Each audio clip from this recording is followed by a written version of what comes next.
उद्धव ठाकरे यांचे विशेष उमेदवार म्हणजे मुंबईचे महापौर किशोरीताई पेडणेकर यांनी निवडणूक आयोगाची फसवणूक केली आहे। मुंबईकरांना पुन्हा एकदा फसवण्याचा प्रयत्न केला आहे। सर्वोच्च न्यायालय व निवडणूक आयोगाने स्पष्टपणे सांगितलं आहे की उमेदवारावर जे गुन्हे दाखल झाले असेल त्याची सगळी माहिती निवडणूक उमेदवाराने आपल्या अर्जात दिली पाहिजे। किशोरी पेडणेकर यांचं हे निवडणूक उमेदवारी पत्र, यात इथे गुन्हेगारी पार्श्वभूमी, आपल्यावर दाखल झालेले खटले, पेडणेकर ताईंनी लिहिलंय निरंक निरंक। किशोरीताई पेडणेकर विरोधात, त्यांच्या कंपनीच्या विरोधात, त्यांच्या मुलाच्या विरोधात अनेक FIR झालेल्या आहे।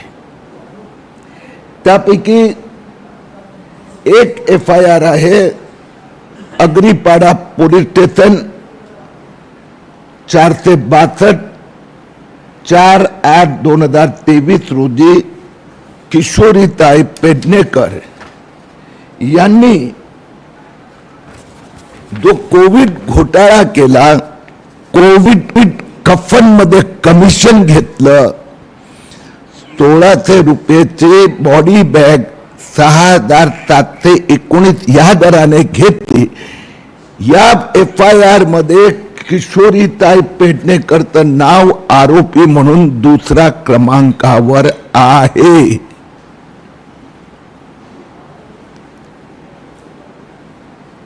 यासाठी त्यांनी अग्रिम जमानत मुंबई उच्च न्यायालयातून मिळवली। 30,000 रुपयाच्या जामिनावर सुटका झाली। केस अजून चालू आहे। यात किशोरीताई पेडणेकर यांनी SRA घोटाळा केला आहे।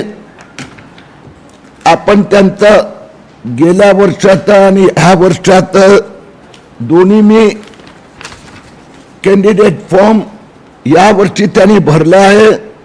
त्यात पत्ता निवासस्थान द्वारका माई कोऑपरेटिव्ह सोसायटी लोअर परळ, आणि 2017 मध्ये त्यांनी जे उमेदवारी पत्र भरलं होतं त्यात त्यांनी पत्ता दिला आहे वरळी गोमाता SRA।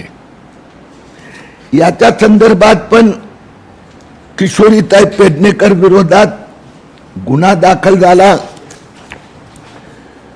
खार पूर्व, वांद्रा पूर्व, निर्मल नगर पोलीस स्टेशन येथे SRAने FIR क्रमांक 29 14 जानेवारी 2023 रोजी किशोरी पेडणेकरच्या विरोधात गुन्हा दाखल केला।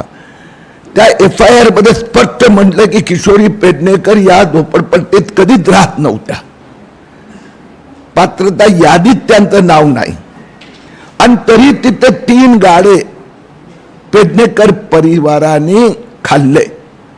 गरीब झोपडपट्टी वाचत या FIRचं पण नाव या इलेक्शन फॉर्म मध्ये दिलेलं नाही। आम्ही निवडणूक निर्णय अधिकारी RO कडे काल तक्रार केली आहे। सर्वोच्च न्यायालयाचा निर्णय आहे 2011चा। निवडणूक आयोग प्रत्येक निवडणुकीत, मग किरीट सोमय्या असो की देवेंद्र फडणवीस असो, आपल्यावर दाखल करण्यात आलेल्या गुन्ह्याची FIR ची माहिती फॉर्म मध्ये द्यावी लागते। जिथं उद्धव ठाकरे जनतेची फसवणूक करतात, ते ज्यांनी कोविड मृतदेह मध्ये कमाई केली त्यांना उद्धव ठाकरेंनी उमेदवार केले आहेत। आपल्याला माहित आहे असंच एक प्रकरण उद्धव ठाकरेचं मुलुंडमध्ये झालंय नील सोमय्याच्या संबंधात. तिथे उद्धव ठाकरेंनी उमेदवार उभा नाही केला, राज ठाकरेंनी नाही केला, राहुल गांधी काँग्रेसनी नाही, शरद पवार एनसीपीनी नाही, आणि हे उघडकीस आल्यानंतर एका अपक्षाला पाठिंबा दिला. त्या अपक्षाने पण जे दिनेश जाधव आहे त्याच्या विरोधात त्यांनी जे गुन्हे केलेले आहेत, मारहाण केली आहे, हत्या करण्याचा प्रयत्न केला, त्यांनी पण आपला उमेदवारी पत्रात दिनेश जाधवनी लपवाछपवी केली आहे, खोटे शपथपत्र दिलं आहे. किशोरी पेडणेकर यांनी खोटं एफिडेव्हिट, खोटं शपथपत्र, दिनेश जाधव हे उद्धव ठाकरेचे दुसरे सागीर, त्यांनी पण खोटे शपथपत्र दिले आहे. आणि निवडणूक आयोगाने 6 जानेवारी 2026 रोजी दिनेश जाधव यांना नोटीस पाठवली आहे. 24 तासात त्यांनी उत्तर द्यावयाचा होता. उद्धव ठाकरे यांनी किती लपवाछपवी केली तरीही 16 जानेवारीला त्यांचा दोघांचा पक्षात समापन होणार. हिंदीमध्ये आधी बोलू.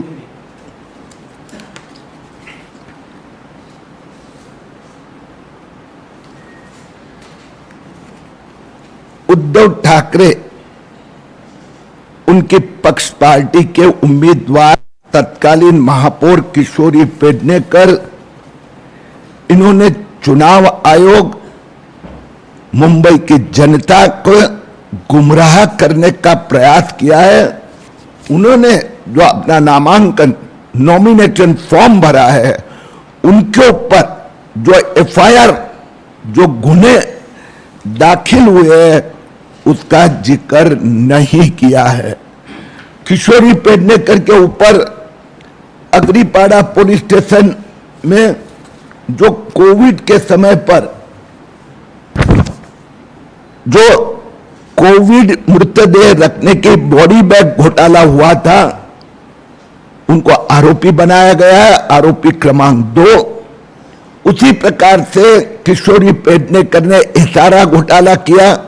वर्ली गोमाता जनता इशारे में वो वहां रहती नहीं थी, वो पात्र नहीं थी, फिर भी उन्होंने वहां के फ्लैट सदनी का अपने नाम पे की. उसके लिए निर्मल नगर पुलिस स्टेशन में एफआईआर क्रमांक 29 14/1/2023 इशारे ने एफआईआर की है. ये दोनों एफआईआर के संबंध में किशोरी पेडणेकर ने जानकारी नहीं दी है. हमने चुनाव आयोग को पत्र लिखकर विनती की है कि किशोरी पेडणेकर के खिलाफ कार्रवाई हो. इसी प्रकार से उद्धव ठाकरे ने अपने और एक शागिर्द को नील किरीट सोमैया के सामने मुलुंड 107 वार्ड में खड़ा किया. उद्धव ठाकरे, राज ठाकरे, राहुल गांधी कांग्रेस, शरद पवार एनसीपी कोई अपना उम्मीदवार खड़ा नहीं कर पाई, तो दिनेश जाधव का उद्धव ठाकरे ने समर्थन दिया. इस दिनेश जाधव ने भी शपथ पत्र एफिडेविट में झूठी जानकारी दी. उनके ऊपर भी किसी की हत्या करने का मामला दर्ज है, वो उन्होंने छुपाया. चुनाव आयोग ने दिनेश जाधव को नोटिस दिए, 24 घंटे के अंदर एक्सप्लेनेशन मांगा है. धन्यवाद.